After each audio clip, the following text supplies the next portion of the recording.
safe and sound in your presence, Lord. Thank you for enabling us to come before you and praise your holy name in true spirit. Lord, as we dwell upon the word of God, enable us to learn and study your word of God in the spirit in which it was written. Enable your servant of God to minister the word of God to us in an efficient manner. You are the God who guides us. You are the God who takes our hand and strengthens us and ensures us that I will be with you always.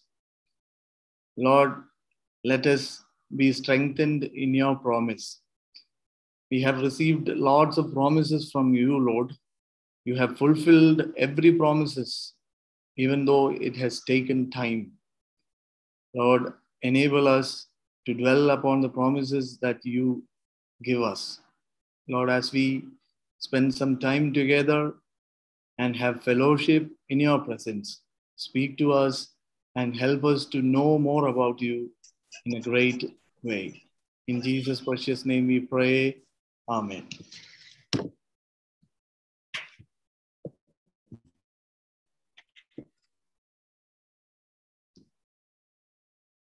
So let us sing together the hymn, Standing on the Promises of Christ my King. I'll share the screen. Give me a second.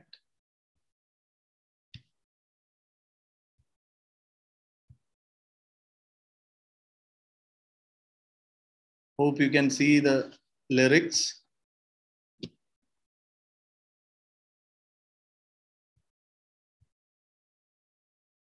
Okay. Standing on the promises of God, my King, through eternal ages let his praises ring. Glory in the highest I will shout and sing, standing on the promises of God. Standing, standing, standing on the promises of God, my Savior. Standing, standing, I'm standing on the promises of God. Standing on the promises that cannot fail, when the howling storms of doubt and fear assail, by the living word of God I shall prevail, standing on the promises of God. Standing, standing, standing on the promises of God, my Savior. Standing, standing, I'm standing on the promises of God. Standing on the promises I cannot fall, listening every moment to the Spirit's call, resting in my Savior as my all in all, standing on the promises of God. Standing, standing, standing on the promises of God, my Savior. Standing, standing, I'm standing on the promises of God. Standing on the promises of Christ my King. Through eternal ages let his praises ring. Glory in the highest I will shout and sing, standing on the promises of God. Standing, standing, standing on the promises of God, my Savior. Standing, standing, I'm standing on the promises of God.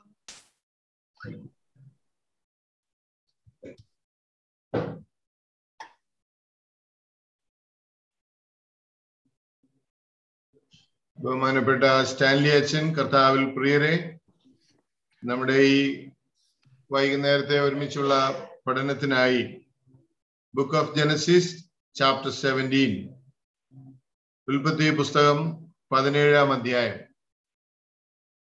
ഇത് അല്പം നീണ്ട ഒരു വേദഭാഗമാണ്. എന്നിരുന്നാലും അതൊന്ന് വായിച്ചെങ്കിൽ മാത്രമേ നമുക്ക് മുൻപോട്ടുള്ള പഠനത്തിന് അത് സഹായകരമായി തീരുകയുള്ളൂ. അബ്രാമിന് 99 വയസ്സായപ്പോൾ യഹോവ അബ്രാമിന് പ്രത്യക്ഷനായി അവനോട്, ഞാൻ സർവശക്തിയുള്ള ദൈവമാകുന്നു, നീ എന്റെ മുൻപാകെ നടന്ന് നിഷ്കളങ്കനായിരിക്കാം, എനിക്കും നിനക്കും മധ്യേ ഞാൻ എന്റെ നിയമം സ്ഥാപിക്കും, നിന്നെ അധികമായി വർദ്ധിപ്പിക്കും എന്ന് അരുളി ചെയ്തു. അപ്പോൾ അബ്രാം സാഷ്ടാംഗം വീണു.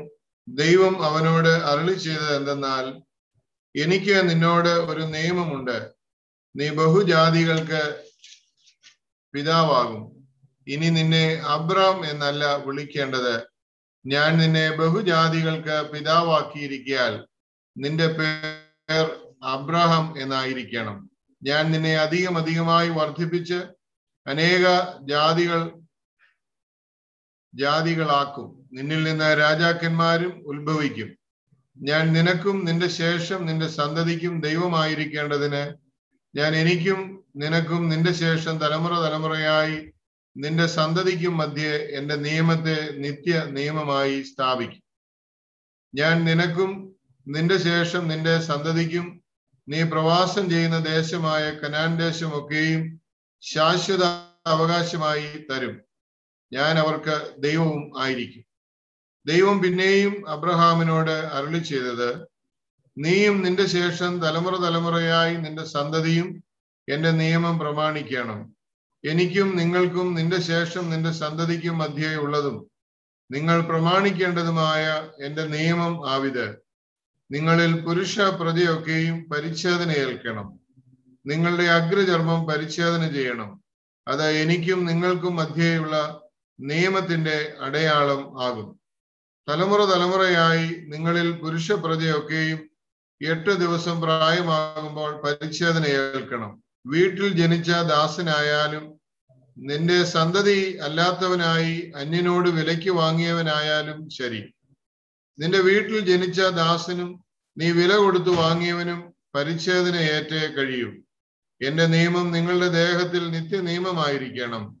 അഗ്രചർമ്മിയായ പുരുഷ പ്രജയെ പരിച്ഛേദന ഏൽക്കാതിരുന്നാൽ ജനത്തിൽ നിന്ന് ഛേദിച്ചു കളയണം. അവൻ എന്റെ നിയമം ലംഘിച്ചിരിക്കുന്നു. ദൈവം പിന്നെയും അബ്രഹാമിനോട്, നിന്റെ ഭാര്യയായ സാറായി എന്നല്ല വിളിക്കേണ്ടത്, അവളുടെ പേർ സാറ എന്ന് ഇരിക്കണം. ഞാൻ അവളെ അനുഗ്രഹിച്ച് അവളിൽ നിന്ന് നിനക്ക് ഒരു മകനെ തരും. ഞാൻ അവളെ അനുഗ്രഹിക്കുകയും അവൾ ജാതികൾക്ക് മാതാവായി തീരുകയും ജാതികളുടെ രാജാക്കന്മാർ അവളിൽ നിന്ന് ഉത്ഭവിക്കുകയും ചെയ്യും എന്ന് അരുളി ചെയ്തു. അപ്പോൾ അബ്രഹാം കവിണ്ണു വീണ് ചിരിച്ചു. 100 വയസ്സുള്ളവന് മകൻ ജനിക്കുമോ? 90 വയസ്സുള്ള സാറ പ്രസവിക്കുമോ എന്ന് തന്റെ ഹൃദയത്തിൽ പറഞ്ഞു. ഇസ്മായേൽ നിന്റെ മുൻപാകെ ജീവിച്ചിരുന്നാൽ മതി എന്ന് അബ്രഹാം ദൈവത്തോട് പറഞ്ഞു. അതിന് ദൈവം അരുളി ചെയ്തത്, അല്ല, നിന്റെ ഭാര്യയായ സാറ തന്നെ നിനക്കൊരു മകനെ പ്രസവിക്കും. നീ അവനെ ഇസഹാക്ക് എന്ന് പേരിടണം. ഞാൻ അവനോടും അവന്റെ ശേഷം അവന്റെ സന്തതിയോടും എന്റെ നിയമത്തെ നിത്യ നിയമമായി ഉറപ്പിക്കും. ഇസ്മായേലിനെ കുറിച്ചും ഞാൻ നിന്റെ അപേക്ഷ കേട്ടിരിക്കുന്നു. ഞാൻ അവനെ അനുഗ്രഹിച്ച് അത്യന്തം സന്താനപുഷ്ടിയുള്ളവനാക്കി വർദ്ധിപ്പിക്കും. അവൻ 12 പ്രഭുക്കന്മാരെ ജനിപ്പിക്കും. ഞാൻ അവനെ വലിയൊരു ജാതിയാക്കും. എന്റെ നിയമം ഞാൻ ഉറപ്പിക്കുന്നതോ ഇനിയത്തെ ആണ്ട് ഈ സമയത്ത് സാറ നിനക്ക് പ്രസവിപ്പാനുള്ള ഇസഹാക്കിനോട് ആകുന്നു. ദൈവം അബ്രഹാമിനോട് അരുളി ചെയ്ത് തീർന്ന ശേഷം അവനെ വിട്ട് കയറിപ്പോയി. അനന്തരം അബ്രഹാം തന്റെ മകനായ ഇസ്മായേലിനെയും തന്റെ വീട്ടിൽ ജനിച്ച സകല ദാസന്മാരെയും താൻ വിലയ്ക്ക് വാങ്ങിയിട്ടുള്ള ഒക്കെയും അബ്രഹാമിന്റെ വീട്ടിലുള്ള സകല പുരുഷന്മാരെയും കൂട്ടി ദൈവം തന്നോട് കൽപ്പിച്ചതുപോലെ അവരുടെ അഗ്രചർമ്മത്തെ അന്ന് തന്നെ പരിച്ഛേദന കഴിച്ചു. അബ്രഹാം പരിച്ഛേദന ഏറ്റപ്പോൾ അവന് 99 വയസ്സായിരുന്നു. അവന്റെ മകനായ ഇസ്മായേൽ പരിച്ഛേദനയേറ്റപ്പോൾ അവന് 13 വയസ്സായിരുന്നു. അബ്രഹാമും അവന്റെ മകനായ ഇസ്മായേലും ഒരേ ദിവസത്തിൽ പരിച്ഛേദനയേറ്റു. വീട്ടിൽ ജനിച്ച ദാസന്മാരും അന്യരോട് അവൻ വിലയ്ക്ക് വാങ്ങിയവരുമായി അവന്റെ വീട്ടിലുള്ളവർ എല്ലാവരും അവനോടുകൂടെ പരിച്ഛേദനയേറ്റു. നമുക്ക് ഒരു മിനിറ്റ് പ്രാർത്ഥിക്കാം. ഞങ്ങളുടെ ദൈവമായ കർത്താവേ, വിലയേറിയ തിരുവചനത്തിനായി നന്ദിയോടെ സ്തോത്രം. നിന്റെ വചനം പഠിക്കുവാൻ ഞങ്ങൾക്ക് ഒരു പ്രാവശ്യം കൂടെ നൽകുന്ന അവസരത്തിനായി സ്തുതി. വചനത്തിന്റെ ആഴങ്ങൾ ഗ്രഹിപ്പാൻ ഞങ്ങൾക്ക് കൃപ തരണമേ. ബലഹീനനായ അടിയനെ അധികം ശക്തീകരിക്കണമേ. നിന്റെ ജനങ്ങൾക്ക് ഈ വചനം വിഭാഗിപ്പാനുള്ള പ്രാപ്തി തന്ന് സഹായിക്കണമേ. ഇതിൽ സംബന്ധിക്കുന്ന എല്ലാവരെയും ഏകാഗ്രതയിൽ ഇരുത്തണമേ. മിശിഹ മൂലം പ്രാർത്ഥിക്കുന്നു, ദയ തോന്നി കേൾക്കുമാറാകണമേ. ആമേൻ. നമ്മുടെ ഈ ദിവസത്തെ പഠനത്തിന്റെ തലക്കെട്ട് വാഗ്ദാനങ്ങൾ സ്ഥിരീകരിക്കപ്പെടുന്നു.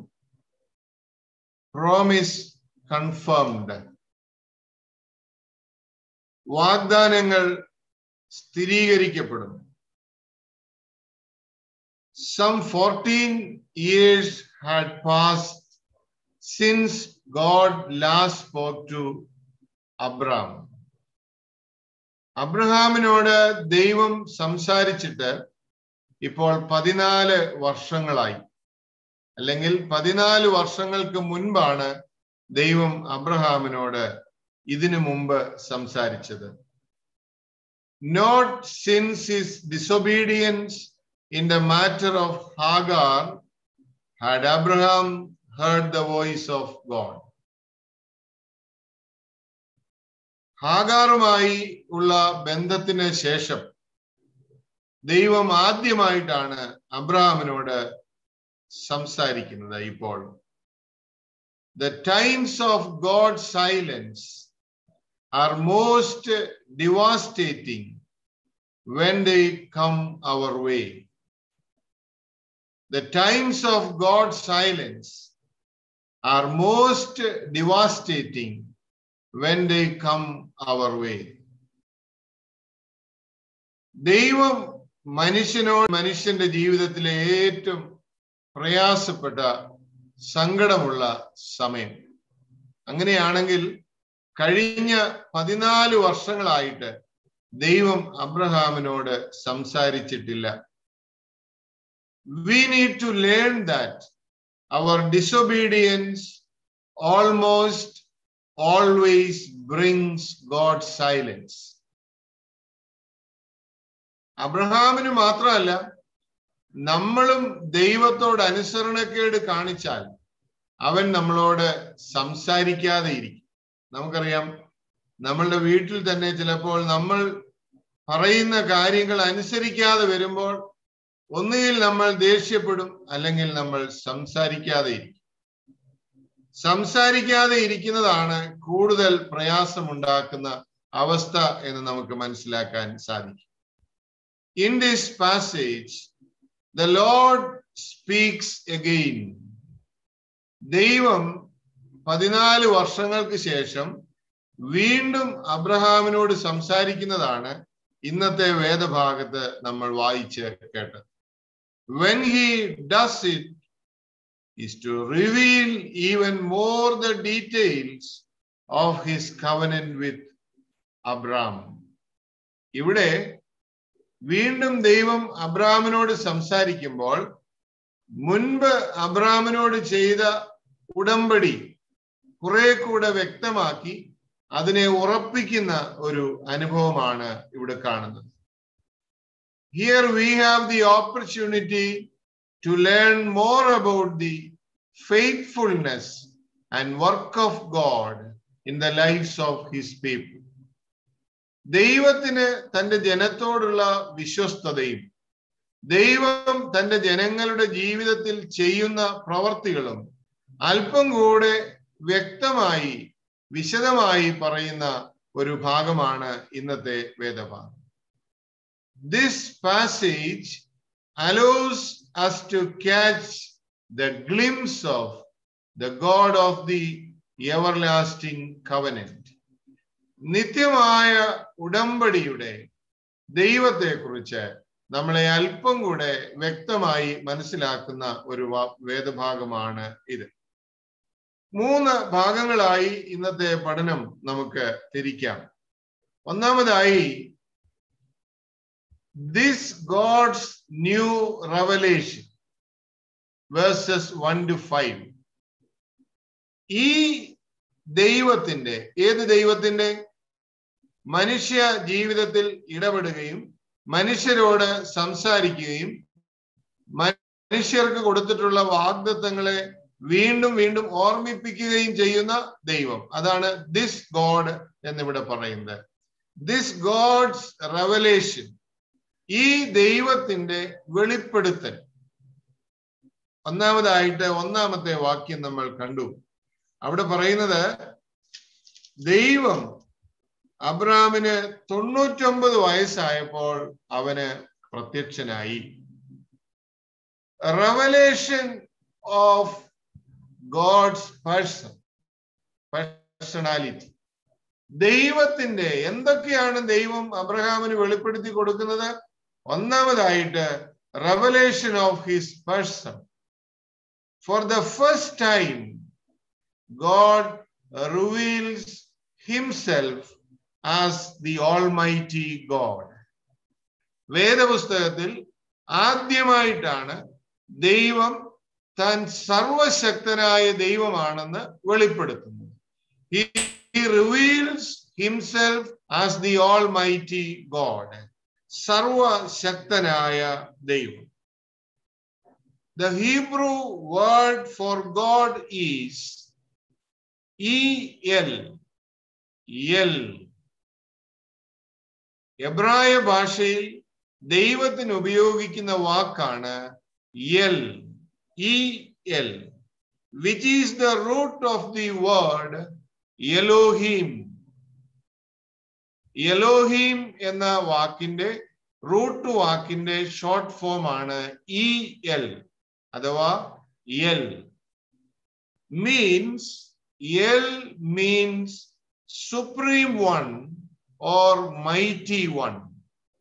എന്ന് പറഞ്ഞാൽ ഏറ്റവും ഉന്നതമായ ആൾ, ഏറ്റവും ശക്തനായവൻ എന്ന അർത്ഥമാണ്. Elohim is one of the most frequently used names for God in the scriptures. വേദപുസ്തകത്തിൽ ദൈവത്തെക്കുറിച്ച് ഏറ്റവും അധികം ഉപയോഗിച്ചിട്ടുള്ള പേരാണ് Elohim. It is this word which is used in Genesis chapter 1 verse 1. In the beginning, Elohim created the heavens and the earth. ഉൽപ്പത്തി പുസ്തകം 1-ാം അധ്യായത്തിന്റെ 1-ാം വാക്യത്തിൽ ആദിയിൽ ദൈവം ആകാശവും ഭൂമിയും സൃഷ്ടിച്ചു. അവിടെ ദൈവത്തിന് ഉപയോഗിച്ചിരിക്കുന്ന എബ്രായ വാക്ക് എലോഹീം എന്ന വാക്കിന്റെ മൂലപദമാണ്. In fact, the word appears some 2750 times in the Old Testament. Elohim എന്ന വാക്ക് ദൈവത്തിനു വേണ്ടി ഉപയോഗിച്ചിരിക്കുന്നത് 2750 പ്രാവശ്യമാണ് പഴയ നിയമത്തിൽ. These 2 letters are written in Hebrew as Aleph and Lamed. A-L-E-P-H. Aleph. അടുത്ത വാക്ക് ലാമദ്, LAMED. അതിന്റെ ഷോർട്ട് ഫോം ആണ് AL. Aleph and Lamed is the same word used in Arabic as the word God, Allah. അറബി ഭാഷയിൽ Arabian ഭാഷയിൽ അല്ല എന്ന വാക്കിന് വേണ്ടി ഉപയോഗിച്ചിരിക്കുന്ന വാക്കും ഇത് തന്നെയാണ്. ആലഫ് and ലാമത്ത്, which also has its roots in the two letters El, E-L or A-L. E-L എന്താണ്? Elohim. A-L, Aleph and Lameth. These two-letter alphabets also you will notice has been affixed to many names and words in order to give it a divine origin. ഈ രണ്ട് വാക്കുകളും A-L or E-L, Aleph, Lameth or Elohim, ദൈവികമായ കാര്യങ്ങളെ കുറിച്ച് പറയുമ്പോൾ പലയിടത്തും ഈ വാക്കുകൾ ഉപയോഗിച്ചു. This name is from the Hebrew name El Shaddai. ദൈവത്തിന് ഒരുപാട് പേരുകളുണ്ട് ഹീബ്രു ഭാഷയിൽ. അത് ദൈവം അനുവദിച്ചാൽ ഒരു പ്രാവശ്യം നമുക്ക് നെയിംസ് ഓഫ് ഗോഡ് പഠിക്കുന്നതിനായിട്ട് ശ്രമിക്കാം. അല്ലെ, ഇവിടെ പറഞ്ഞിരിക്കുന്നത് L Shaddai. It carries the idea of nourisher, strengthener, satisfier. L Shaddai എന്ന വാക്ക്, പേര് ദൈവത്തിനുള്ളതാണ്. ആ വാക്കിന്റെ അർത്ഥം നറീഷർ, വൺ ഹു നറീഷസ്. വേറൊരു അർത്ഥം സ്ട്രെങ്തനർ, ശക്തിപ്പെടുത്തുന്നവൻ. വേറൊരു വാക്ക് സാറ്റിസ്ഫയർ, സംതൃപ്തിപ്പെടുത്തുന്നവൻ എന്നാണ് ആ വാക്കിന്റെ അർത്ഥം. It identifies God as being the all-sufficient one. അപ്പോൾ ഈ വാക്കുകളെല്ലാം സൂചിപ്പിക്കുന്ന ഒരർത്ഥം എന്താണെന്ന് ചോദിച്ചാൽ, God is the all-sufficient one, O capital. സകലതിന്റെയും സമ്പൂർത്തിയാണ് ദൈവം. All sufficient. സ്ട്രെങ്തനർ ആണ്, നറീഷർ ആണ്, സാറ്റിസ്ഫയർ ആണ്. There is a tenderness in this name because the word Shaddai comes from the Hebrew word for breast.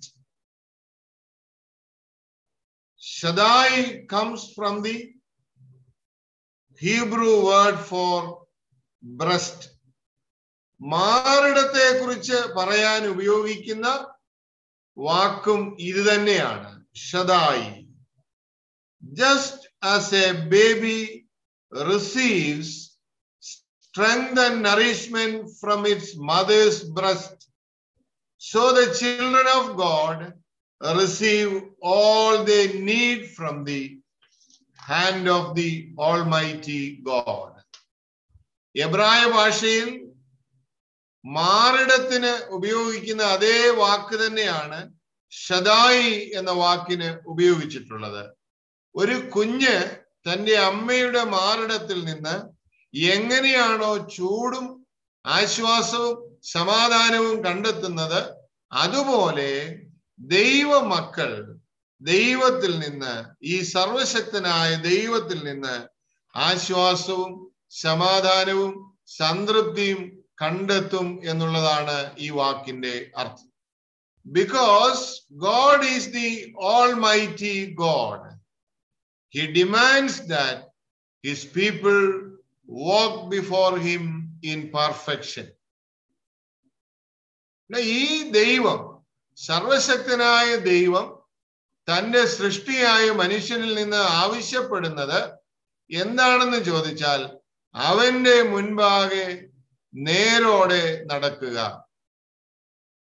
Walk before him blameless. Walk before him in perfection. അതുകൊണ്ട് അബ്രഹാമിനോട് ദൈവം പ്രത്യക്ഷനായി അവനോട് പറയുന്നത്, you walk before me in perfection. This is a command to walk in the righteousness and holiness before God. അപ്പോൾ ദൈവം അബ്രഹാമിന് വെളിപ്പെടുത്തിയ ഒന്നാമത്തെ കാര്യം, ദൈവം ആരാണ്? ദൈവം ആരാണെന്നാണ് വെളിപ്പെടുത്തിയത്?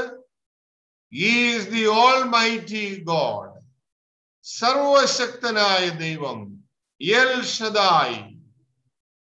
അതാണ് ആദ്യമായിട്ട് അവന് വെളിപ്പെടുത്തുന്നത്. ഈ ദൈവം നമുക്കും വെളിപ്പെടുന്ന ദൈവമാണ്. അബ്രഹാമിനോട് മാത്രമല്ല, നമ്മോടും ദൈവം പറയുന്നത്, walk before me in perfection,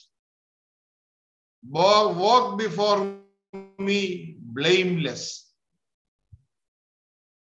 രണ്ടാമതായിട്ട് ദൈവം വെളിപ്പെടുത്തുന്നത് revelation of his promise. തന്റെ വാഗ്ദത്തത്തെ ഒന്നും കൂടെ അബ്രഹാമിന് വെളിപ്പെടുത്തുകയാണ്. ഒന്ന്, താൻ ആരാണ്, തന്റെ പേഴ്സൺ. രണ്ട്, തന്റെ പ്രോമിസ് എന്താണ്, ദൈവം അബ്രഹാമിന് വെളിപ്പെടുത്തുകയാണ്. God simply reminds Abraham of the promises he has made to him in the past. കഴിഞ്ഞ കാലങ്ങളിൽ ദൈവം അബ്രഹാമിനോട് പറഞ്ഞ വാഗ്ദത്തങ്ങൾ എന്തൊക്കെയാണെന്ന് ഒന്നും കൂടെ അബ്രഹാമിനെ ദൈവം ഇവിടെ ഓർമ്മിപ്പിക്കുകയാണ്.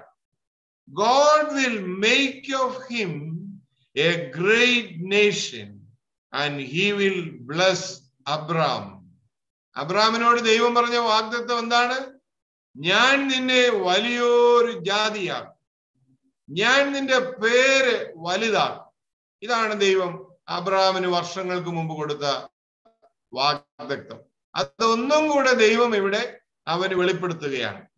നാലാമത്തെ വാക്യത്തിൽ നമുക്ക് അത് കാണാൻ സാധിക്കും. എനിക്ക് നിന്നോട് ഒരു നിയമമുണ്ട്. Behold, my covenant is with you. അതാണ് പറയുന്നത്. എന്താണ് കവനന്റ്? എന്താണ് ഉടമ്പടി?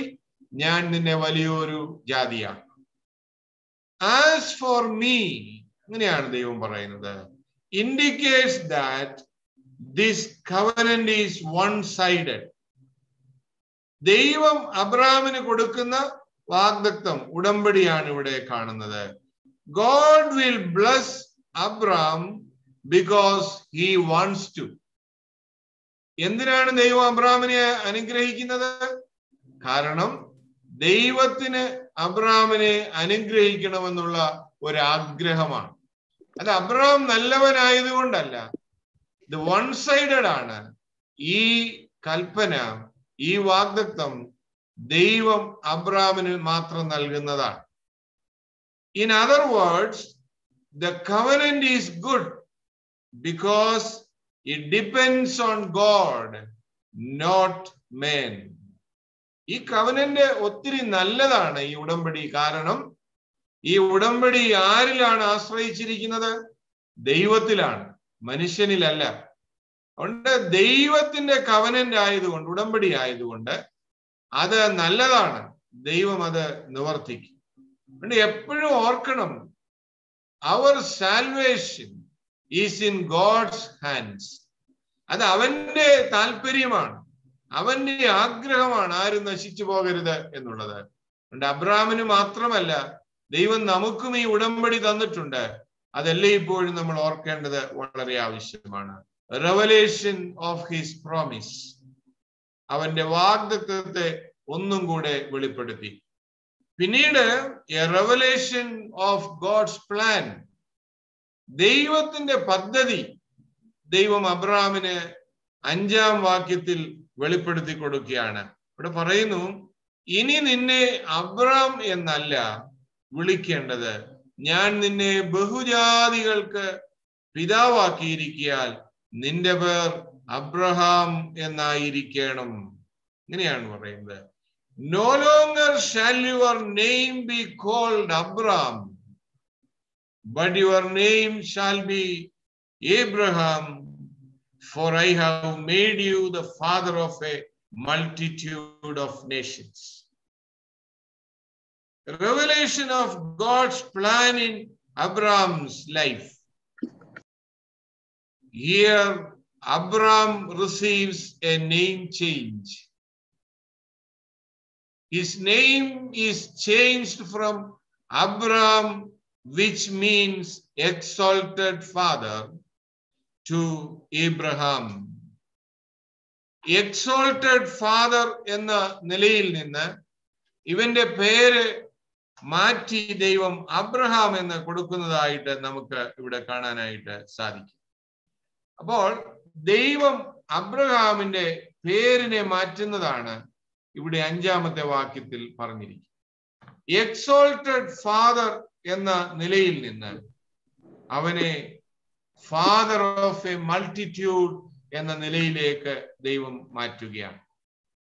ഇവിടെ ശ്രദ്ധിക്കേണ്ട ഒരു കാര്യം, ഗോഡ് ഹാഡ്, എന്തിനാ ദൈവം അബ്രഹാമിന്റെ പേര് ഇവിടെ മാറ്റുന്നത്? Why God change Abraham's name? God had promised Abraham that he would have a son and that it would be through his wife Sarai. അബ്രഹാമിന് 75 വയസ്സുള്ളപ്പോൾ ദൈവം അബ്രഹാമിനോട് പറഞ്ഞു, നിന്റെ ഭാര്യ സാറായി നിനക്കൊരു മകനെ തരും, പ്രസവിക്കും.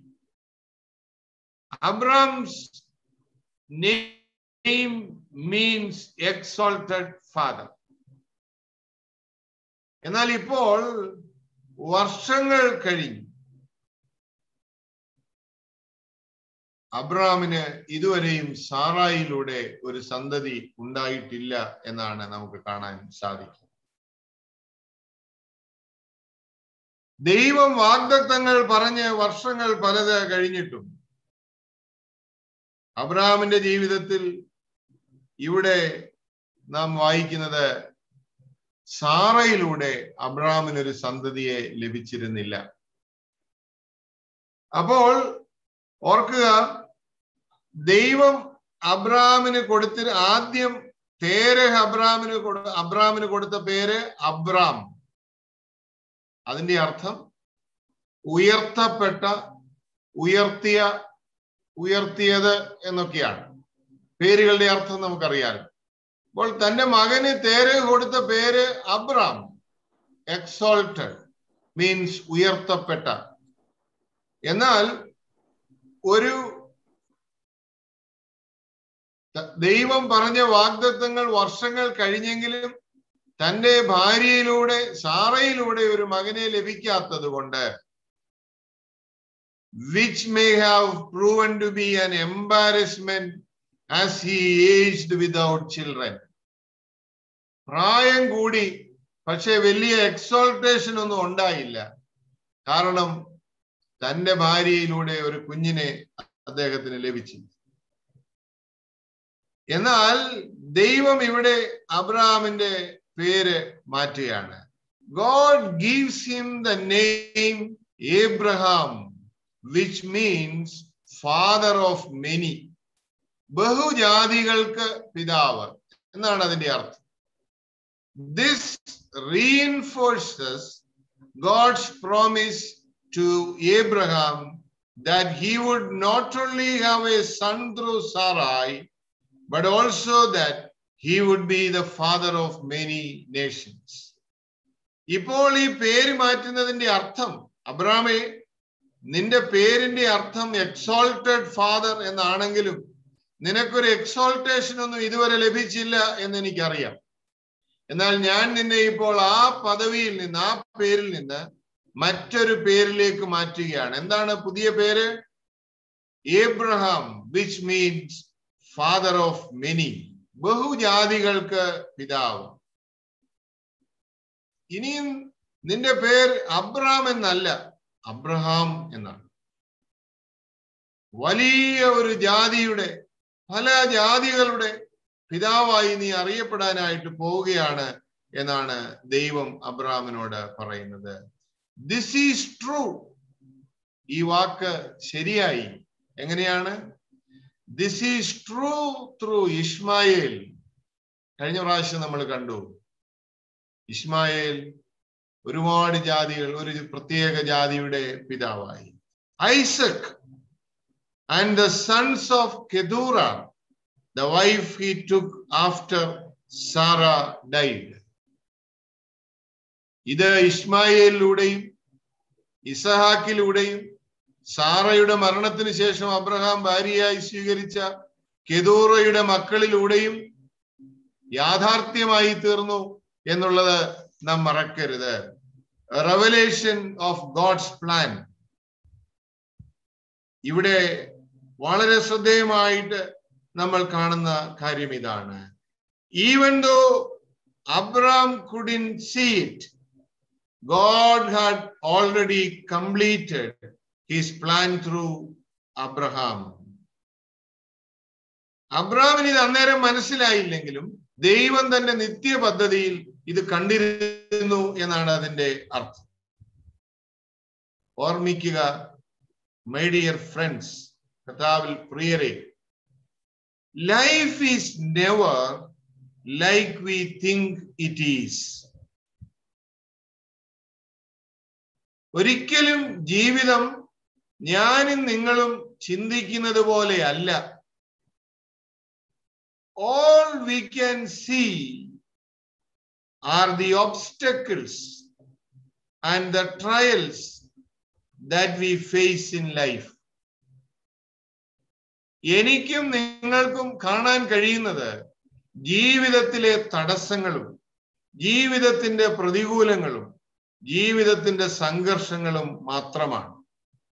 However, God sees our present as well as the future that he has already accomplished. എന്നാൽ ദൈവം കാണുന്നതോ നമ്മുടെ ഇന്നത്തെ അവസ്ഥ മാത്രമല്ല, നാളെ നമ്മൾ ആയിത്തീരേണ്ട അവസ്ഥയും അവൻ കാണുന്നു എന്നാണ് പറയുന്നത്. അതുകൊണ്ട് അബ്രഹാം നോക്കുമ്പോൾ പേര് എക്സോൾട്ടഡ് ഫാദർ എന്നാണ്, ഉയർത്തപ്പെട്ട ശ്രേഷ്ഠ പിതാവ് എന്നൊക്കെയാണ്. പക്ഷേ തനിക്കൊരു സന്തതിയെ നിയമപ്രകാരമുള്ള ഭാര്യയിലൂടെ ലഭിക്കുന്നില്ല. പിന്നെ എങ്ങനെയാണ് എക്സോൾട്ടഡ് ഫാദർ ആകുന്നത്? അപ്പോൾ ദൈവം അബ്രഹാമിന് പേര് തന്നെ അങ്ങ് മാറ്റി. ദൈവം പറഞ്ഞു, നീ ഒരു സന്തതിക്കല്ല, ബഹുജാതികൾക്ക് പിതാവാണ്. ദൈവത്തിന്റെ പ്ലാൻ അവന് വെളിപ്പെടുത്തി. അതുകൊണ്ടാണ് ഞാൻ പറഞ്ഞത്, life is never like we think it is. ജീവിതം ഒരിക്കലും നമ്മൾ ചിന്തിക്കുന്നത് പോലെ അല്ല. നമ്മൾ ഇന്നത്തെ ബുദ്ധിമുട്ട് കാണുമ്പോൾ ദൈവം നാളത്തെ നമ്മുടെ നന്മയെ കാണുന്നവനാണ്. So the essence of faith is merely walking in the present, holding in our hands the things God has placed in the future. അതുകൊണ്ട് വിശ്വാസം എന്ന് പറയുന്നത് ദൈവത്തിൽ ആശ്രയിച്ചുള്ള ഒരു നടപ്പാണ്. ദൈവം നമുക്ക് വേണ്ടി ഭാവിയിൽ കരുതിയിട്ടുള്ളതിനെ ഓർത്തുകൊണ്ട് ഇന്ന് ജീവിക്കുന്നതാണ് വിശ്വാസം എന്ന് പറയുന്നത്. അതുകൊണ്ടാണ് ഹീബ്രൂസ് 11:1, ഇബ്രായ ലേഖനം 11-ാം അധ്യായം 1-ാം വാക്യം, വിശ്വാസം എന്നതോ ആശിക്കുന്നതിന്റെ ഉറപ്പും കാണാത്ത കാര്യങ്ങളുടെ നിശ്ചയവും ആകുന്നു എന്ന് പറയുന്നു. So whatever you may be facing today, God has already taken care of it for you. ഒന്നാമത്തെ ഭാഗം ഞാൻ ഇവിടെ അവസാനിപ്പിക്കാം. ഇന്ന് ഞാനും നിങ്ങളും ഏത് അനുഭവത്തിലൂടെ കടന്നു പോയാലും ദൈവം അതിനെ കരുതിയിട്ടുണ്ട്. God has taken care of you. You merely have to be patient until you arrive at that time where his provision is manifested. ദൈവം കരുതിയിട്ടുള്ളത് കൈവശമാക്കുന്നത് വരെ ക്ഷമയോടെ ജീവിച്ചാൽ മതി. ദൈവം കരുതിയിട്ടുണ്ട്. Whatever you may be facing today, God has already taken care it for you. അതുകൊണ്ട് അബ്രഹാമിന് മാത്രമല്ല, നമ്മുടെ എല്ലാം ജീവിതത്തിൽ നമ്മുടെ പ്രതിസന്ധികളെ ദൈവം കാണുന്നുണ്ട്, നമ്മുടെ വേദനകളെ ദൈവം കാണുന്നുണ്ട്, നമ്മുടെ സങ്കടങ്ങളെ ദൈവം കാണുന്നുണ്ട്, നമ്മുടെ നിരാശകളെ ദൈവം കാണുന്നുണ്ട് എന്ന് മാത്രമല്ല, അവൻ അതിനുവേണ്ടി കരുതിയിട്ടും ഉണ്ട്. സമയമാകുമ്പോൾ നമുക്ക് അത് ലഭ്യമാകും. ഒന്നാമത്തെ ഭാഗം ഞാൻ ഇവിടെ അവസാനിപ്പിക്കുകയാണ്. രണ്ടാമത്തെ ഭാഗം, ദിസ് ഗോഡ്സ് ന്യൂ അഷ്വറൻസ്, ഈ സർവശക്തനായ ദൈവത്തിന്റെ ഒരു ഉറപ്പ് അല്ലെങ്കിൽ വീണ്ടും ഉറപ്പിക്കൽ അബ്രഹാമിന് ദൈവം കൊടുക്കുകയാണ്. വേഴ്സസ് 15 to 22, 6 മുതൽ 8 വരെയും 15 മുതൽ 22 വരെയുമുള്ള വാക്യങ്ങളിൽ നമുക്കതാണ് കാണുന്നതിനായിട്ട് സാധിക്കും. എന്തൊക്കെയാണ് ദൈവം ഇവിടെ അബ്രഹാമിന് ഉറപ്പ് നൽകുന്നത്? What are the reassurance? ഒന്ന്, റീഅഷ്വറൻസ് കൺസേണിംഗ് ഹിസ് ഫ്രൂട്ട്ഫുൾനെസ്. അബ്രഹാമിന്റെ ഫലദായകത്തെ കുറിച്ച് ദൈവം ഇവിടെ വെളിപ്പെടുത്തുകയാണ്. God promises Abraham children, crowds and crowns. 3 കാര്യങ്ങളാണ് ദൈവം അബ്രഹാമിന് ഇവിടെ വീണ്ടും ഉറപ്പ് കൊടുക്കുന്നത്. ഒന്ന്, ചിൽഡ്രൻ, കുഞ്ഞുങ്ങൾ, തലമുറ. 2, ക്രൗഡ്സ്, വലിയ ഒരു ജനക്കൂട്ടത്തെ അവന് ദൈവം വാഗ്ദാനം ചെയ്യുകയാണ്. ആൻഡ് ക്രൗൺസ്, കിരീടങ്ങളെ ദൈവം അബ്രഹാമിന് ഇവിടെ റീഅഷ്വർ ചെയ്ത് കൊടുക്കുകയാണ്. God promised him things that at that moment in his life he couldn't even imagine. അവന് ചിന്തിക്കാൻ പോലും കഴിയാത്തവണ്ണമാണ് ദൈവം അബ്രഹാമിന് ഉറപ്പ് വീണ്ടും കൊടുക്കുന്നത്. Think of where he found you, what he has done in your life, and where you are headed. അബ്രഹാമിനോട് പറയുകയാണ്, ഞാൻ നിന്നെ എവിടെയാണ് കണ്ടെത്തിയത്, നീ ഇപ്പോൾ എവിടെയാണ്, നീ എവിടേക്കാണ് പോകുന്നത്? ദൈവം അബ്രഹാമിനെ ഓർപ്പിക്കുകയാണ്. The farther we travel down this road, the sweeter his promises become to me, you. ഈ വഴിയിലൂടെ ഞാനും നിങ്ങളും നടക്കുമ്പോൾ, ഈ ലോകത്തിലൂടെ നടക്കുമ്പോൾ, അബ്രഹാമിനെ പോലെ ദൈവം നമ്മളോടും പറയുകയാണ്, നിനക്ക് വേണ്ടി വാഗ്ദത്തങ്ങളെ ഞാൻ കരുതിയിട്ടുണ്ട്. പുതിയ വാഗ്ദത്തങ്ങൾ, മക്കളെ നൽകാം, വലിയൊരു ജനക്കൂട്ടത്തെ നിനക്ക് തരികയാണ്, ബഹുജാതികളെ നിനക്ക് തരികയാണ്, മാത്രമല്ല കിരീടങ്ങളെ നിനക്ക് തരികയാണ് എന്നാണ് ദൈവം ഇവിടെ പറയുന്നത്. നമ്മുടെ ജീവിതത്തിലും ഓർത്തു നോക്കിയാൽ ദൈവം നമുക്ക് ഇതെല്ലാം തന്നിട്ടുണ്ട്. അബ്രഹാമിന് കൊടുത്ത വാഗ്ദത്തങ്ങൾ നമ്മുടെ ജീവിതത്തിലും ദൈവം പ്രാവർത്തികമാക്കി തന്നിട്ടില്ലേ എന്ന് ചിന്തിക്കേണ്ടത് ഏറ്റവും ആവശ്യമായിട്ടുള്ള കാര്യമാണ്. He will make our life fruitful for his glory if we will abide in him. അബ്രഹാമിനെ പോലെ ഞാനും നിങ്ങളും ദൈവത്തോട് ചേർന്ന് വസിച്ചാൽ അവൻ നമ്മുടെ ജീവിതങ്ങളെയും ഫലദായകമാക്കി തീർക്കുമെന്നുള്ളതിൽ യാതൊരു സംശയമില്ല.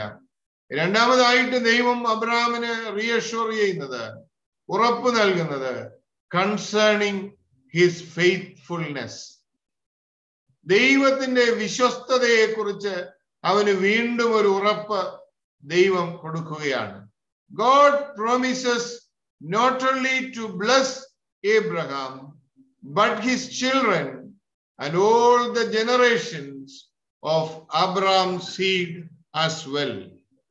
ദൈവം അബ്രഹാമിനോട് പറഞ്ഞത്, ഞാൻ നിന്നെ മാത്രം അനുഗ്രഹിക്കുമെന്നല്ല, പിന്നെ എന്താ പറഞ്ഞത്? നിന്റെ സന്തതിയെയും നിന്റെ സന്തതിയിലൂടെ വരുന്ന മുഴുവൻ തലമുറകളെയും അനുഗ്രഹിക്കുമെന്നാണ് ദൈവം അബ്രഹാമിനോട് വാഗ്ദത്തം ചെയ്യുന്നത്. This is a covenant that is as good as the name of God, and that will endure as long as God endures. Thank God that we can count on his faithfulness. അബ്രഹാമിനോട് ദൈവം റീഅഷ്വർ ചെയ്യുകയാണ്, ഉറപ്പ് കൊടുക്കുകയാണ്. എന്താണ്? അബ്രഹാമേ, നിനക്ക് എന്നെ വിശ്വസിക്കും. You can count on him. ഇങ്ങനെയാണ് ദൈവം അബ്രഹാമിനോട് പറയുന്നത്. Thank God that he is faithful and true. അവൻ വിശ്വസ്തനാണ്, അവൻ സത്യവാനാണ് എന്നാണ് പറയുന്നത്. He will not go back on a promise. He will not go back on a contract. ദൈവം അബ്രഹാമിനെ റീഅഷ്വർ ചെയ്യുന്നത് എന്താണ്? ഞാൻ നിന്നോട് ഒരിക്കൽ പറഞ്ഞ വാക്ക് ഒരിക്കലും ഞാൻ പിൻവലിക്കുകയില്ല, ഞാനത് പൂർത്തീകരിക്കും. മാനുഷികമായ വാക്കുകളല്ല ദൈവത്തിന്റെ വാക്കുകൾ. He will never go back on his promise. He will not fail us. നമുക്ക് ഇവിടെ അബ്രഹാമിന് മാത്രമല്ല, നമുക്കും വലിയ സന്തോഷത്തിന് കാരണമുണ്ട്. എന്താണ് കാരണം? He will not fail us. അവൻ നമ്മെ ഒരിക്കലും പരാജയപ്പെടുത്തി കളയുകയില്ല. We can count on his faithfulness. അവന്റെ വിശ്വസ്തതയിൽ നമുക്ക് ആശ്രയിക്കാനായിട്ട് സാധിക്കും. We may fall short, but he never will. ഞാനും നിങ്ങളും പലപ്പോഴും കുറവുള്ളവരായി തീരാം, പോരായ്മയുള്ളവരായി തീരാം. എന്നാൽ ദൈവം ഒരിക്കലും കുറവുള്ളവനാവുകയില്ല. അവന്റെ പേരെന്താണ്? L Shaddai, Almighty God. Dear friends, it is a blessing to serve a God that desires a personal relationship with the likes of you and me. നമുക്ക് ഈ ഒരു ദൈവത്തെ അറിയാനിടയായത് എത്ര ഭാഗ്യം. ഈ അബ്രഹാമിന്റെ ദൈവം നമ്മുടെയും ദൈവമാണ്. അവൻ നമുക്ക് ഒരു റീഅഷ്വറൻസ് തരികയാണ്. എന്താണ് തരുന്നത്? You can count on me. നിനക്ക് എന്നെ വിശ്വസിക്കാം. You can count on my faithfulness. നിനക്ക് എന്റെ വിശ്വസ്തതയിൽ വിശ്വസിക്കാം. കാര്യം ഞാൻ ഒരിക്കലും വാക്കുമാറുന്ന ദൈവം അല്ല. I will never go back on my promise. എന്റെ വാഗ്ദാനങ്ങളിൽ നിന്ന് ഞാൻ ഒരിക്കലും പിറകോട്ട് പോവുകയില്ല. What a blessing. അടുത്തതായിട്ട് ദൈവം അബ്രഹാമിന് റീഅഷ്വറൻസ് കൊടുക്കുന്നത് കൺസേണിങ് ഹിസ് ഫ്യൂച്ചർ. അവന്റെ ഭാവിയെ കുറിച്ച് ദൈവം അവന് വീണ്ടും ഉറപ്പ് നൽകുകയാണ്. God's promise to Abraham is extended to Sarai also. ദൈവത്തിന്റെ അനുഗ്രഹത്തെ കുറിച്ചുള്ള വാഗ്ദത്തം അബ്രഹാമിൽ മാത്രം ഒതുങ്ങുകയല്ല, അത് സാറായിലേക്ക് കൂടി എക്സ്റ്റെൻഡ് ചെയ്യുന്നതായിട്ട് നമുക്ക് കാണാൻ സാധിക്കും. She is to have this child of promise and she is to be the mother of the multitudes. അവളോട് പറയുകയാണ്, നീ ബഹുജാതികൾക്ക് മാതാവാകും. Her name is also changed from Sarai, which means my princess. എന്റെ രാജകുമാരി എന്നാണ് ആ വാക്കിന്റെ അർത്ഥം. My princess, Sarai, to Sarah, which means princess. രാജകുമാരി എന്നാണ് അതിന്റെ അർത്ഥം. അപ്പോൾ ഒരു അബ്രഹാമിന്റെ രാജകുമാരിയായിട്ട് മാത്രമല്ല ദൈവം സാറായിയെ കാണുന്നത്. പിന്നെയോ ദൈവം സാറായിയെ കാണുന്നത് എല്ലാവരുടെയും രാജകുമാരിയായിട്ടാണ്. അവിടെയാണ് പേര് ചേഞ്ച് ചെയ്തോളൂ. When Abraham hears this, he laughs. Abraham ഇത് കേട്ടപ്പോൾ ചിരിച്ചു എന്നാണ് അവിടെ നമ്മൾ വായിക്കുന്നത്. It is not a laugh of doubt. അത് സംശയത്തിന്റെ ഒരു ചിരിയാണെന്ന് നമുക്ക് പറയാൻ കഴിയുകയില്ല. But of joy. What the Lord is about to do in his life. അത് സംശയത്തിന്റെ ചിരിയല്ല, മറിച്ച് ദൈവം തന്റെ ജീവിതത്തിൽ ചെയ്യാൻ പോകുന്നതിനെ ഓർത്തിട്ടുള്ള അബ്രഹാമിന്റെ സന്തോഷം കൊണ്ടുള്ള ചിരിയായിട്ട് വേണം കാണാൻ. He is so excited thinking about the power of God that here prays for God to bless Ishmael also. This prayer is heard and answered by the Lord. Abraham ഇത് കേട്ടപ്പോൾ സന്തോഷം കൊണ്ട് വീണ് കിടന്ന് ചിരിക്കുകയാണ്.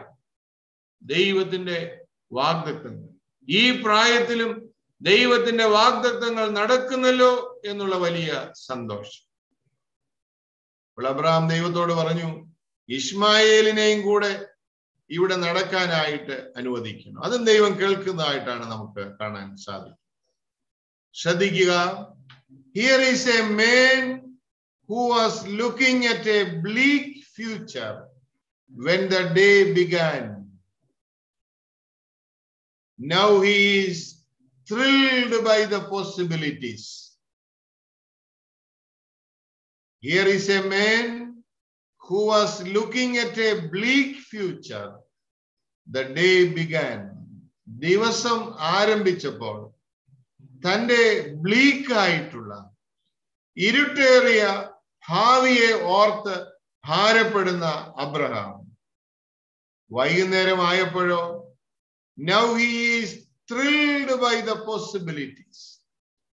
ഒരു സാധ്യതയും ഇല്ല എന്ന് കരുതിയാണ് അബ്രഹാമിന്റെ ജീവിതം അന്ന് ആരംഭിച്ചത്.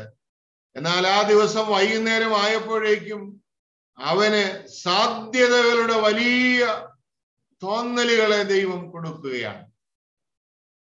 I just want to remind us today that no cause is hopeless when it involves the Lord. Let me repeat. No cause is hopeless when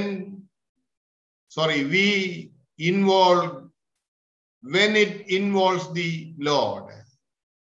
എന്റെയും നിങ്ങളുടെയും ജീവിതത്തിലെ ഒരു കാര്യവും നിരാശയാവുകയില്ല ദൈവം അതിൽ ഇടപെടുകയാണെങ്കിൽ. അതാ സങ്കീർത്തനക്കാരൻ പറയുന്നത്, സങ്കടത്തോടുകൂടെ ആരംഭിക്കുകയാണ്, പക്ഷെ സന്ധ്യയാകുമ്പോഴേക്കും സന്തോഷം വരികയാണ്.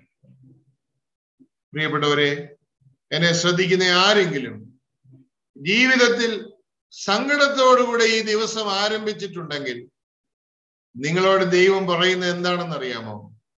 നീ സങ്കടപ്പെടേണ്ട ആവശ്യമില്ല. നീ എന്നെ കൂടെ നിന്റെ ജീവിതത്തിന്റെ ഭാഗമാക്കുക. നിന്റെ ജീവിതം സന്തോഷം നിറഞ്ഞതായിട്ട് തീരും. No cause is hopeless when it involves the Lord. ഇന്ന് നമ്മൾ പല കാര്യങ്ങളും തന്നെത്താൻ ചുമന്നുകൊണ്ട് നടക്കുന്നത് കൊണ്ടാണ് നമുക്കത് ഹോപ്പ്ലെസ് ആയിട്ട്, പ്രതീക്ഷയില്ലാത്തതായിട്ട് തോന്നുന്നത്. എന്നാൽ ദൈവത്തെ കൂടെ ഒന്ന് ഇൻവോൾവ് ചെയ്യിപ്പിച്ചാൽ നമുക്കതിൽ വലിയ ത്രില്ല് അനുഭവിക്കാനായിട്ട് സാധിക്കും. Your future is as bright as the size of your faith. നമ്മുടെ വിശ്വാസം എത്ര വലുതാണോ അത്രയും വലുതായിരിക്കും നമ്മുടെ ഭാവി. Your future is as bright as the size of your faith. നമ്മുടെ വിശ്വാസത്തിന്റെ വലിപ്പം അനുസരിച്ചാണ് നമ്മുടെ ഭാവി പ്രകാശമാനമായി തീരുന്നത്. When we involve God in the situations of our lives, the impossible becomes immediately possible. നമ്മൾ ദൈവത്തെ നമ്മുടെ ജീവിതത്തിന്റെ അനുഭവങ്ങളുടെ ഭാഗമാക്കി തീർത്താൽ അസാധ്യ കാര്യങ്ങൾ സാധ്യമായി തീരുമെന്നുള്ളതിൽ യാതൊരു സംശയവുമില്ല. അത് വളരെ വ്യക്തമായി ദൈവം അബ്രഹാമിനോട് പറയുകയാണ്. നിന്റെ ഭാവിയെ കുറിച്ച് നീ ഭാരപ്പെടേണ്ട ആവശ്യമില്ല. ഞാൻ കൂടെ ഉണ്ടെങ്കിൽ നിന്റെ ഭാവി ബ്രൈറ്റ് ആയിരിക്കും, പ്രകാശപൂരിതമായിരിക്കും എന്നാണ് പറയുന്നത്. മൂന്നാമത്തെ ഭാഗം അവിടെ പറയുന്നത്, ഇങ്ങനെയൊക്കെ ആകണമെന്നുണ്ടെങ്കിൽ ദൈവം അബ്രഹാമിനോടൊരു കാര്യം ആവശ്യപ്പെടുകയാണ്. God demands something from Abraham. എന്താണ്? It's a new requirement. ഒരു പുതിയ ആവശ്യം ദൈവം അബ്രഹാമിന്റെ മുൻപിൽ വയ്ക്കുകയാണ്. Verses 9 to 11. അവിടെ പറയുന്നത് സർക്കംസിഷനെ കുറിച്ചാണ്, പരിച്ഛേദനയെ കുറിച്ചാണ് അവിടെ പറയുന്നത്. സർക്കംസിഷൻ എന്ന വാക്കിന്റെ അർത്ഥം നിങ്ങൾക്ക് അറിവുള്ളതാണെങ്കിൽ, here Abraham and all his descendants are required to be circumcised. ദൈവം അബ്രഹാമിനോട് പറഞ്ഞു, നീയും നിന്റെ പുരുഷ പ്രജയൊക്കെയും പരിച്ഛേദന ഏൽക്കണം. They were to be identified as followers of the Lord by a mark in their bodies. അബ്രഹാമും തന്റെ ഭവനവും ദൈവത്തിന്റെ അനുകാരികളാണെന്ന് അറിയണമെന്നുണ്ടെങ്കിൽ അവർക്ക് ശരീരത്തിൽ ഒരു അടയാളം വേണം എന്നാണ് ദൈവം അബ്രഹാമിനോട് പറയുന്നത്. Submitting to circumcision was a statement that this person is part of the Abrahamic covenant and the promises of God are his. എന്താണ് സർക്കംസിഷനിലൂടെ ഒരാള് ലോകത്തോട് പറയുന്ന സന്ദേശം? This person is part of the Abrahamic covenant. ഈ മനുഷ്യൻ, ഈ ആള് ദൈവവും അബ്രഹാമും തമ്മിൽ ചെയ്തിട്ടുള്ള ഉടമ്പടിയുടെ ഭാഗമാണ്. And the promises of God are his. അതുകൊണ്ട് തന്നെ ദൈവം അബ്രഹാമിനോട് പറഞ്ഞ വാഗ്ദത്തങ്ങൾക്ക് ഈ മനുഷ്യൻ അവകാശിയുമാണ്. ഇതാണ് പരിച്ഛേദനയിലൂടെ സാധിക്കേണ്ടത് എന്ന് ദൈവം അബ്രഹാമിനോട് പറയും. എന്നാൽ ഓർമ്മിക്കുക, this mark on the body was both painful and private. പരിച്ഛേദന എന്ന കർമ്മത്തിലൂടെ, കർമ്മം ചെയ്യുമ്പോൾ ഒരാൾക്കുണ്ടാകുന്ന രണ്ട് കാര്യങ്ങൾ. ഒന്ന്, this mark in the body was both painful and private. ഇത് വേദനാജനകമാണ്, അതോടൊപ്പം തന്നെ ഇതൊരു സ്വകാര്യമാണ്. പരിച്ഛേദന ഏൽക്കുന്നത് സ്വകാര്യമായ ഒരു കാര്യമാണ്, പ്രൈവറ്റ് അഫെയർ ആണ്.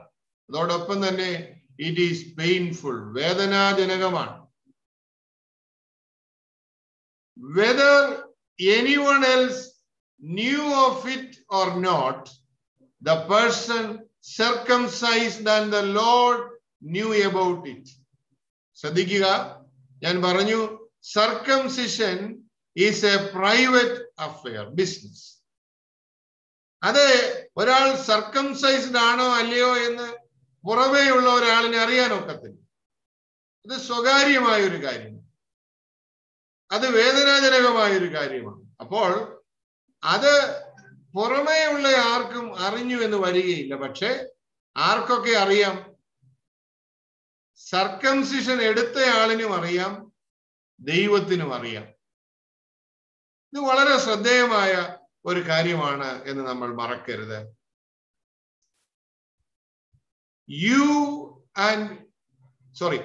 ഇവിടെ ശ്രദ്ധിക്കേണ്ട ഒരു കാര്യം, ദൈവവും നമ്മളും തമ്മിലുള്ള ഒരു ഉടമ്പടി മറ്റാരും അറിഞ്ഞില്ലെങ്കിലും കുഴപ്പമില്ല. പക്ഷെ ആരറിയണം? നമ്മൾ അറിയണം, ദൈവം അറിയണം. എന്നാൽ ഇന്ന് മനുഷ്യൻ ശ്രമിക്കുന്നത് ഞാൻ ദൈവികനാണെന്ന് ലോകത്തെ അറിയിക്കാനുള്ള ശ്രമമാണ്. ദൈവവുമായി എനിക്കൊരു ഉടമ്പടി ഉണ്ടെന്ന് ഞാൻ തന്നെ വിളിച്ചു കൂവുന്ന ഒരു ലോകത്തിലാണ് നമ്മൾ ജീവിക്കുന്നത്. എന്നാൽ ഇവിടെ പറയുന്നത് മറ്റാരും അറിയണമെന്നില്ല, നീയും നിന്റെ ദൈവവും അറിയണം. അതാണ് സർക്കംസിഷനിലൂടെ ദൈവം അബ്രഹാമിനോട് പറഞ്ഞത്. ശ്രദ്ധിക്കുക, you and I are not required to do this to be followers of the Lord today. ഇത് ദൈവം അബ്രഹാമിനോട് ചെയ്ത പഴയ നിയമകാലത്തെ ഒരു നിയമമാണ് സർക്കംസിഷൻ. എന്നാൽ ഇന്ന് ദൈവത്തെ അനുകരിക്കുന്ന ഞാനും നിങ്ങളും ഈ അഗ്രചർമ്മമല്ല, പരിച്ഛേദനയല്ല ചെയ്യേണ്ടത്. പിന്നെ എന്താണ്? The New Testament speaks of a circumcision of the heart.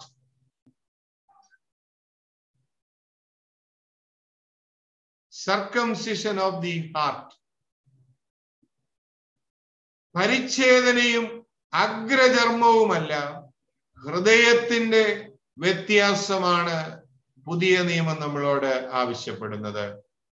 Circumcision of the heart, that must be performed before a person can enter into a personal relationship with Almighty God. ദൈവം അബ്രഹാമിനോട് ഫിസിക്കലായി ഒരു സർക്കംസിഷൻ ആവശ്യപ്പെട്ടെങ്കിൽ കർത്താവ് ഇന്ന് നമ്മളോട് പുതിയ നിയമസഭയായി നമ്മളോട് ആവശ്യപ്പെടുന്നത് circumcision of the heart, ഹൃദയത്തിന്റെ പരിച്ഛേദനയാണ് ആവശ്യം. ട്രാൻസ്ഫോർമേഷൻ ഓഫ് ദി ഹാർട്ട്, ഹൃദയത്തിന്റെ രൂപാന്തരമാണ് ആവശ്യം. റീഫോർമേഷൻ ഓഫ് ദി ഹാർട്ട്, ഹൃദയത്തിന്റെ പുതുക്കമാണ് ദൈവം ഇന്ന് നമ്മിൽ നിന്ന് ആവശ്യപ്പെടുന്നത്. അതുകൊണ്ട് നമ്മൾ പഴയ നിയമ പരിച്ഛേദനയിലേക്ക് പോകേണ്ട ആവശ്യമില്ല. പുതിയ നിയമ പരിച്ഛേദന ഹൃദയത്തിന്റെ പരിച്ഛേദനയാണ്. അത് വളരെ ശ്രദ്ധേയമായി നാം ഓർത്തിരിക്കേണ്ട ഒരു കാര്യമാണ്. 3 കാര്യങ്ങളാണ് ഞാൻ പറയാനായിട്ട് ശ്രമിച്ചത്. ഒന്നാമതായിട്ട്, നമ്മുടെ ഇന്നത്തെ പഠനത്തിന്റെ ടൈറ്റിൽ പ്രോമിസ് കൺഫർംഡ്, വാഗ്ദാനങ്ങൾ ഒന്നുകൂടെ സ്ഥിരീകരിക്കപ്പെട്ട് കിട്ടുകയാണ്. 14 വർഷങ്ങൾക്ക് മുൻപ് ദൈവം അബ്രഹാമിനോട് സംസാരിച്ചിട്ട് ഇപ്പോഴാണ് വീണ്ടും സംസാരിക്കുന്നത്. ഞാൻ പറഞ്ഞു, ഒരു മനുഷ്യന്റെ ജീവിതത്തിലെ ഏറ്റവും ഡിവാസ്റ്റേറ്റിംഗ് ആയിട്ടുള്ള, ഏറ്റവും തകർക്കപ്പെട്ട നിലയിലുള്ള സങ്കടകരമായ അനുഭവം ദൈവം സംസാരിക്കാതെ ഇരിക്കുന്നതാണ്.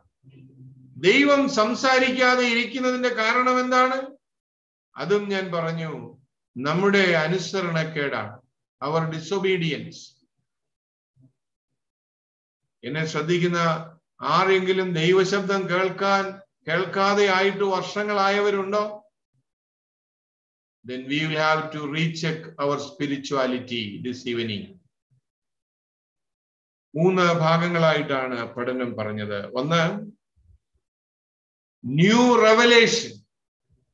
ദൈവം അബ്രഹാമിന് ഒരു പുതിയ വെളിപ്പെടുത്തൽ കൊടുക്കുകയാണ്. എന്തൊക്കെയാണ്? ദൈവം ആരാണെന്നതിനെ കുറിച്ചൊരു വെളിപ്പെടുത്തൽ കൊടുത്തു.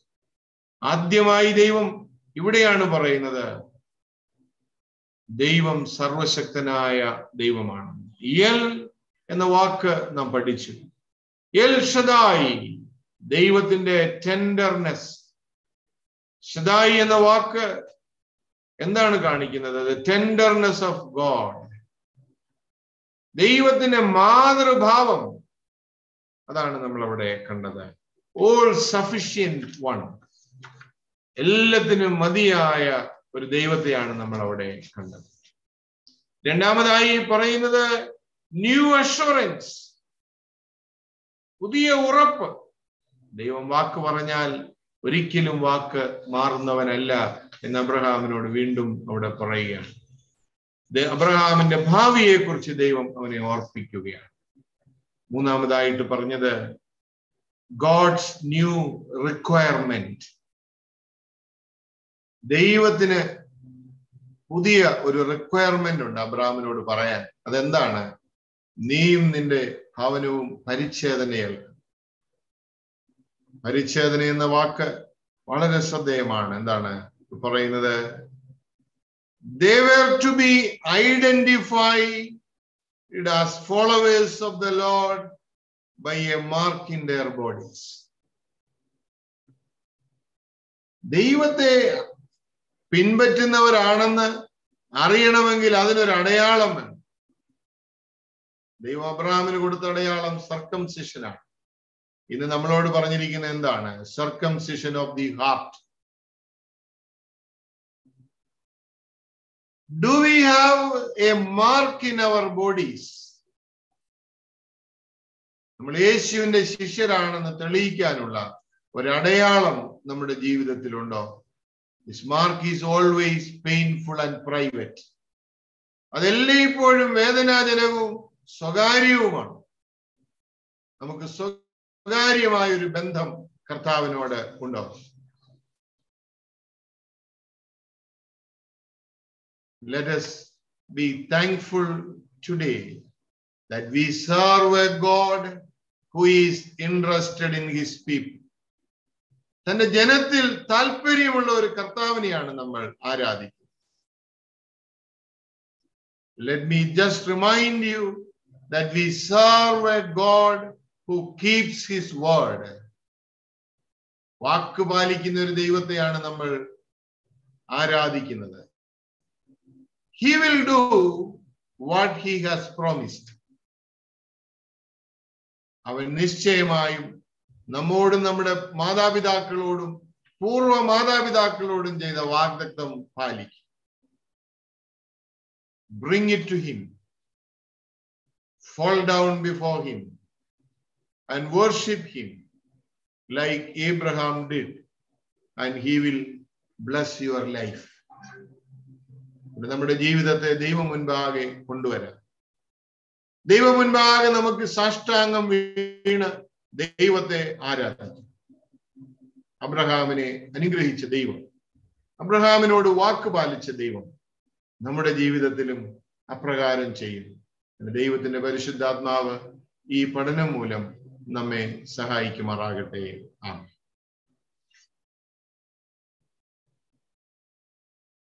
പ്രാർത്ഥിക്കും. ഞങ്ങളുടെ ദൈവമായ കർത്താവേ, വിലയേറിയ തിരുവചനത്തിനായി നന്ദിയോടെ സ്തോത്രം. നിന്റെ വചനം പഠിക്കുവാൻ ഒരിക്കൽ കൂടെ ഞങ്ങൾക്ക് തന്ന ഭാഗ്യത്തിനായി സ്തുതി. കേട്ട വചനങ്ങൾ ഞങ്ങളുടെ ഹൃദയത്തിൽ നിലനിൽക്കുവാൻ സഹായിക്കണം. ഇത്ര വലിയ ഒരു ദൈവത്തെ ആരാധിപ്പാൻ ഞങ്ങൾക്കും തന്ന ഭാഗ്യത്തിനായി സ്തോത്രം പിതാവേ. കൂടെ ഇരിക്കണമേ, രാത്രി നന്മ നിറഞ്ഞതാക്കണമേ. യേശുവിൻ മൂലം പ്രാർത്ഥിക്കുന്നു, ദയവുണ്ടായി കേൾക്കുമാറാകണമേ. ആമേൻ.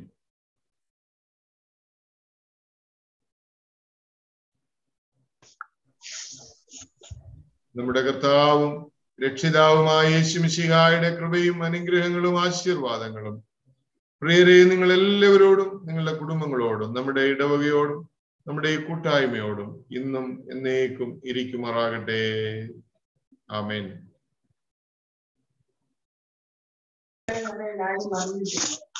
Thank you very much.